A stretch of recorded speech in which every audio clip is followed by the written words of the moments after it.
Yeah, probably you mean you should have some value that you're offering in each and every video that you're putting out there. Welcome back to the series once again on why I should consider starting a YouTube channel. This time round, we're going to talk about the frequency, that is, how often should I post videos on my channel. Then we will talk about quality as being king. We will also talk about the gear that you need to get your channel started. Enjoy the segment. If my dad or I'm calling my mom, like what reason would that really give to someone out there to actually watch that video? There's nothing to connect with that. They can't connect with me calling my father or my mother.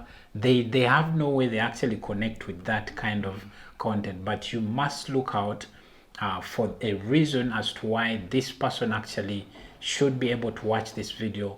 This person, what exactly are they going to get from this video when they watch it? So that's the main reason as to why you should the reason as to why you should be able to actually start your channel or create content. It should be based on the value that you are going to provide to your viewers. Okay, thanks. That is a well. You're welcome. You're welcome, William. Yeah.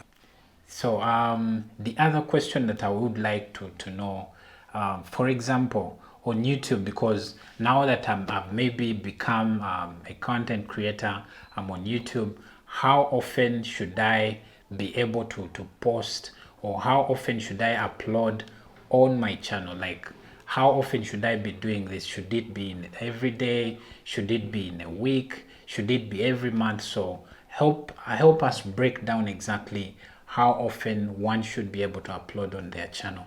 Yeah, from the experience that I've had just in a period of about a year, it depends on the type of category or theme or niche that you've chosen. Okay. For instance, if you could, for starters, you have to create a schedule so that your subscribers or your followers or your community expects you to post on particular days. So it's very important for you to schedule so that your community expects that probably on a Tuesday or on a Wednesday or Friday at 6 p.m. your content is going to be up. So number one, you should ensure that you have a schedule. However, it's important for you to know that the content that you're creating should be, do you really have the time to create videos that you should post on a daily basis? Because if you can't do it on a daily basis, then you better schedule, you better give yourself the space. Otherwise you'll really overstretch yourself and you're most likely going to burn out. Exactly. So the frequency of posting should be according to the expectation that you've already created in the minds of your followers. You should really not you should not pump the platform so heavily if you're just a lifestyle blogger, because you need to give your videos time so that they can reach wherever they need to go. But if you're consistently pumping content on an hourly basis, maybe every 4 hours, that is a different case. Maybe if you're a news channel trying to break news, you're breaking news all the time, so that would require you to post more frequently. But if you're creating your very own original content, at most you can do every day. There are the content creators that can post videos on a daily basis. Of course, some of the examples we have international creators. Yes. There's one called Casey Neistat. He used to vlog each and every single day, and it was crazy. I think he did that he's big for a whole year. Yes. But I think it wasn't very easy. True. We have, because there's a lot that goes into the production. Exactly. The whole idea of coming up with the idea that maybe I'm going to create content about this, and then the real content creation, and then when it goes into the production, like editing and then uploading itself, it's too much work. So if you're to do this on a daily basis, or maybe if you're putting out, let's say, 2 videos a week, sometimes it really gets to burn you out. So this is probably something you're trying to say, that you shouldn't be able to go so hard. Is it what you're trying to say? Exactly. You need to pace yourself so that you build the momentum. You probably start with a video per week. Then you feel like you can do 2 videos every week. You go for that. Okay. But you should pace yourself so that you know, the point is creating content that will allow people to subscribe willingly. True. And always look forward to your next videos. But if you're really, if the frequency is really high and you're posting on a daily basis, you're most likely going to compromise on the quality. And maybe also to add on that, you find that many of the content creators, apart from content creation, you actually have some other thing running on the side. Maybe you have an 8 to 5 job, or you know, you might be doing something else. Maybe you're a farmer out there. So all this actually requires time. So you can't really divide your time in two spaces or in two areas. So you need to prioritize and say, maybe every week I'll be putting out a video, or every week I'll be putting out 2 videos. So depending on what you feel or you deem appropriate for yourself, then it's from there that you'll actually be able to consistently post videos, because with YouTube it's all about consistency. Absolutely. Yes. Gani, tell me about the gear that you're required to start a YouTube channel. Let's say if you're a beginner, what do you need? Because it can be very intimidating if it's your very first time to get onto the platform, and all the videos all the people that you're looking up to have very dope quality. How should you start a YouTube channel as a beginner? For the gear, actually, it doesn't require much, because as for many people, actually, they do, or for any person out there starting YouTube, many of them start using smartphones. So at least many people I know, they have started YouTube with just a smartphone, and they're able to reach milestones of maybe 10K subscribers, even others up to 100K, but when they're actually using their smartphone. So for the gear, number one, you shouldn't stress out so much.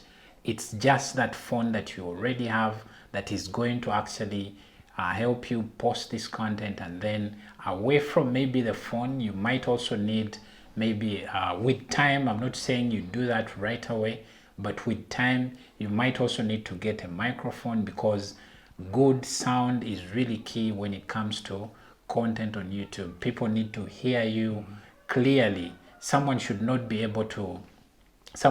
struggle to actually hear you or listen to you. They should be able to hear you smoothly in your videos. So this is one other thing that you need to probably invest in with time. I'm not saying it's a requirement for you to start. Just that microphone on your phone might be enough for you to actually start your YouTube journey. And then away from that, there's the editing process of your videos, because when you create a video you need to edit it. So there's software that goes into that. Some people actually are able to even edit right from their phone. So you can be able to download some of these softwares, like maybe there's a KineMaster, then that's for the phone. It can work for you right on your phone there and be able to edit. Then if you're to use a computer, there are some free softwares like maybe Lightworks.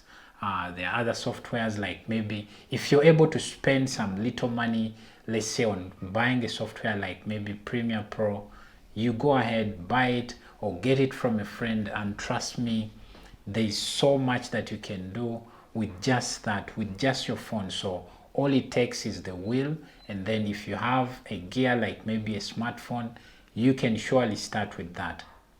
Yeah, how about the lighting situation? How do you go about that? Yes, lighting is also one other thing that is super important when it comes to YouTube, because you obviously need to look your very best.